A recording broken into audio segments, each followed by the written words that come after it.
Hello everyone, in this video I'll be showing you a Horizon Walker Ranger build guide in Baldur's Gate 3. This is a mod that just got added to the in-game mod manager and it's now available on console, so I'll be covering this in detail as I covered the one that was on Nexus mods previously. So this is a subclass we get to choose at level 3, so for our favorite enemy you can go with the Ranger Knight if you want heavy armor right off the get-go, but also Bounty Hunter is nice to give enemies disadvantage on their saving throw against Ensnaring Strike. But we're going to go with the Ranger's Knight. And then Beast Tamer can be nice, but you can also go with Cold Fire or Poison Resistance if you find those more useful. Fire probably being the best of the three. And for our ability scores, we're going to want to go with 16 Dexterity. Having a good amount of Wisdom is important too, so 16 Wisdom would be nice. And then we can take our stats somewhat like this. Having a -1 to Intelligence saving throws is rough if you have Illithids, because they're going to have a higher chance of landing that. So you can take the points of Strength and put that in Intelligence too. And for skill proficiencies, go with your favorites there. And I like to also add in the athletics just to resist being shoved. So that's what we're going to go with. At level 3, that's when we get our subclass. What's nice about this is there are some changes from normal 5e rule sets for the Horizon Walker. But the changes I think are good because it works within the metrics of Baldur's Gate 3. And also allows this to be a nice level 3 level dip. So for the spells, I do have a 5e mod that gives us extra choice. There's also a mod that will give you things like Searing Smite if you're got the expanded spell slot mod. I really like going with Ensnaring Strike. You can go with that. There's an Webbing Strike from 5e mods. Long Strider is always a good one. Absorb Elements can be pretty useful too. But we're going to go with Ensnaring Strike. And if you don't have the Searing Strike, you can just go with Long Strider there. For our fighting style, +1 to armor class is always nice, but 2 to ranged weapon attacks can be useful. However, we're going to be getting in close and attacking. So defense or dueling or 2-weapon fighting, really pick one of those ones there. I find those work a little bit better for us in terms of damage output. And for our subclass, we're going to go with the Horizon Walker. Now, I previously covered the other one. This is the in-game mod manager one. So I will be doing a video later on the Drake Warden, which gives you a dragon pet, which is super cool. But the Horizon Walker, guard the world against the threats that originate from the other planes. They stake out planar portals and keep watch over them, venturing to the inner planes and outer planes as needed to pursue their foes. These rangers are also friends to any forces in the multiverse, especially benevolent dragons, fae, and elementals. They work to preserve life and the order of the planes. We get our Distant Strike, which is an incredible action that we can use. Pass through the planes in a blink of an eye, teleport 3 meters to a creature, striking them with the ferocity of the multiverse itself. We also have a ranged version of this, so this gives us 3 extra meters of range on our attacks, which is huge for melee, because sometimes you just are a bit short and you don't want to dash. We also get a really powerful effect with Planar Mark, which deals a 1d8 of force damage. This gets upscaled to 2d8 at level 11, which makes this very powerful. This is a bonus action. It lasts until long rest, and you deal extra force. Force damage, the best damage type in the game. For the spell that we'll take at this level, we are half casters, so something like Fog Cloud can be really good, or Hail of Thorns, and that's solid because we're going to be using our Planar Mark there as much as possible. For our ability score, I think it's best to take Dexterity or go Alert, but I think Dexterity works in our favor a bit better early on in the game. At level 5, we get ourselves the extra attack, and we get Haste. Another cool thing is at level 9, we get Misty Step at level 5, but we get Haste at level 9, so Misty Step being extremely useful bonus action teleport. If we're coming up short, even still, we get a nice extra range boost to that. So we get a good range. We get our 10 meters movement speed, 13 if you're a Wood Elf. You get 18 meters with Misty Step, and then an additional 3 with your attack. So you can actually cover quite a bit of ground. This is like the most mobile class in the game. Now for our next leveled spell, I really like Spike Growth. This is a great crowd control spell that we can go with. So we'll select that. Spike Growth can be useful for just putting enemies in the way you want them to. Now for our next favorite enemy, we could go with the Bounty Hunter and take the Ensnaring Strike bonus there. That's another good choice. The other spells are not super powerful, like True Strike kind of sucks. Sacred Flame we're never going to use. And for the damage, I'll go with Fire Damage Resistance. That's always a nice thing to have added to the character. At level 7, we get ourselves the Blink. Now this is a little bit different than what it normally works like in 5e. So at the end of our turn, roll a d20. On 11 or higher, you vanish into the ethereal plane where you can't be harmed or seen in this world for 10 turns, making us invulnerable to damage, which is really nice. Now for our next level spell, Aid can be good. There's a few different choices that I think would be decent. Entangle can be good. Hail of Thorns, even if we want to go with that, or any of the other choices for spells. Silence can be good for shutting down enemy ranger or enemy spellcasters. The thing with the half casters like Paladin and the Rangers, they don't get a lot of spells. Land Stride at level 8 gives us difficult terrain, no longer slows us down. I think it's best, again, to take our dexterity up. Although the alert perk is really useful. Now at level 9 we get ourselves haste, which is really nice. And then we also get another choice of spell, which I think lightning arrow is probably the best choice.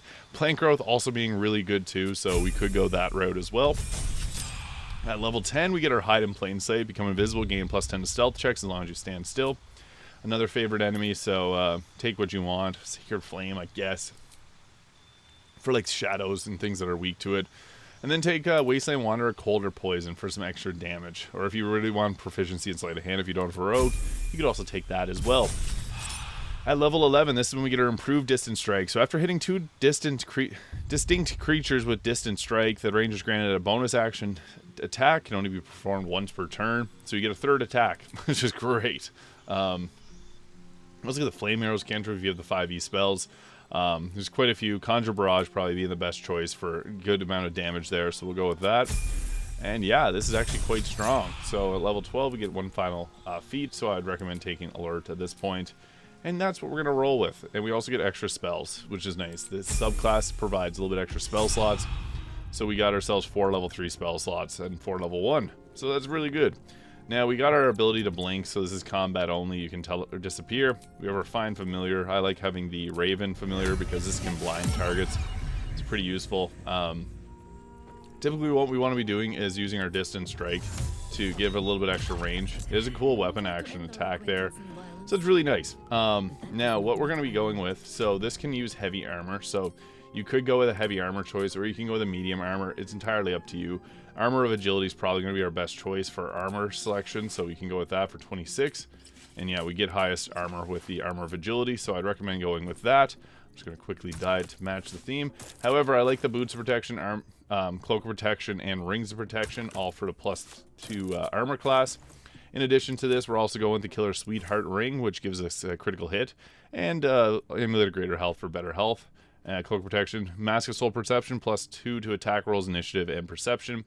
I'm going with the Dancing Breeze here for our weapon. However, we can go with anything else here. Like, you're pretty free to use what you find works best for you in terms of the weapon for this.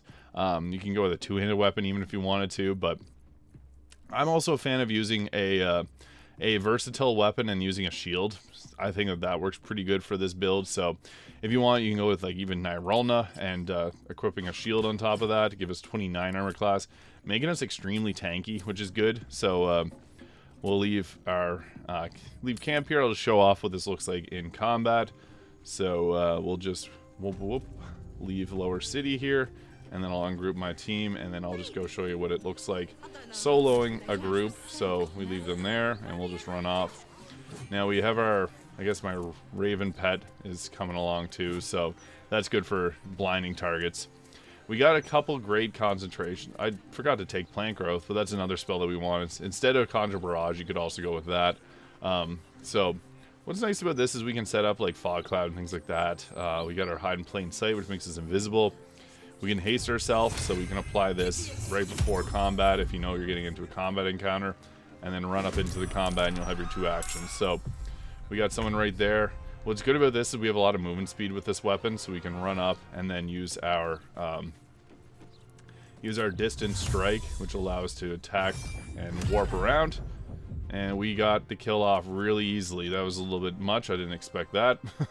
But yeah, normally this doesn't happen. We can run inside here and get another attack, so we can go with our Distant Strike, boom, and this will allow us to teleport and attack. We got our Executioner, and then since we did 2 attacks with it, we can actually do a 3rd attack, so that's pretty crazy.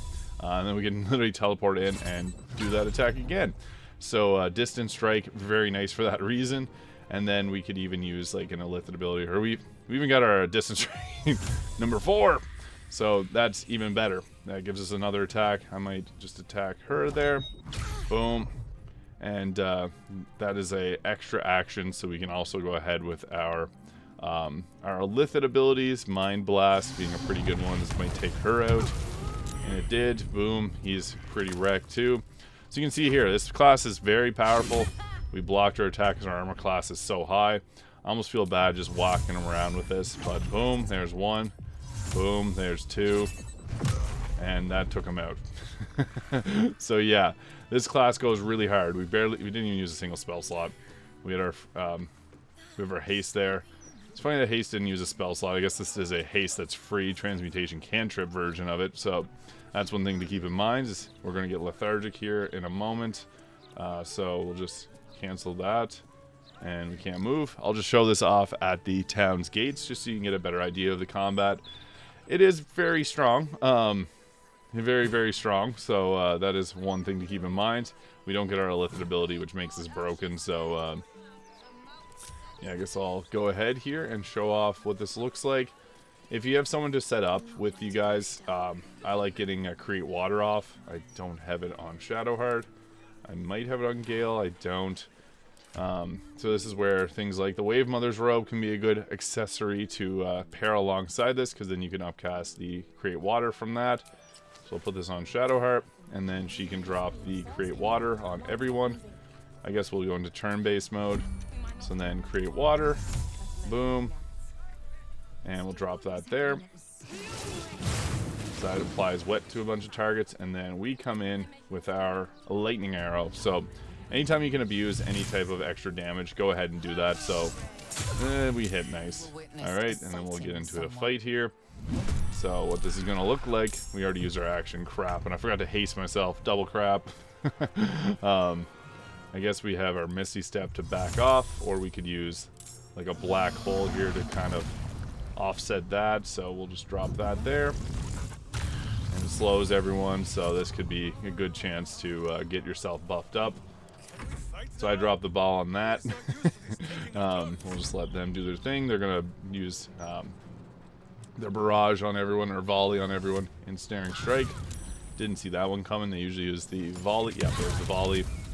So critical hits. You typically want to get your haste off whenever possible. So if you have a scroll of haste even on someone, you can apply that to yourself. I forgot to put haste on, so that did make this a little bit weaker.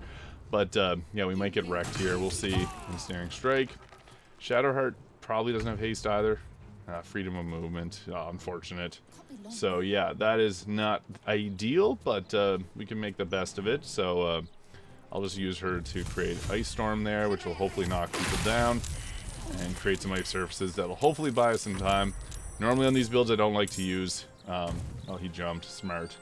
I don't like using any extra characters, just want to show off the build, but this is going to make it so they slip and fall. Oh, this is going to be rough. Typically I want to get as many enemies hit with it as a time with it, so we had the lightning arrow there. But our distance strike being the best one. Oh, this is going to take a moment, so let's pause it. Alright, so getting back into things, we're going to want to haste ourselves, so we'll apply that. And then we'll go ahead with our distance strike. Whenever we get our action there, for some reason, haste didn't give us an action. So, yeah, that's a bit of a glitch. Normally, oh, we didn't haste ourselves for some reason. So yeah, I guess typically in combat you want to use distance strike, teleport around attacking anyone as much as possible. You can get your 2 attacks off, get your bonus attack, get your 2 attacks off with haste, and then if you got a bonus action you can even use something like the, I didn't even show up the planar mark, but that's one thing you want to land on a target because that's going to give extra damage to them. So yeah, that can be pretty powerful. Unfortunately I screwed up and haste didn't give me haste, so yeah. Be mindful the haste may not work properly whenever you put it on yourself a second time. I just want to cover this build because it is a lot of fun. So let me know your thoughts in the comments below. The Horizon Walker made by the Tatums. So you can check that out on Mod.io, now in the in-game mod manager. Thank you so much for watching. If you found this video useful, hit the subscribe button below. Thank you so much for watching. I'll see you in the next one.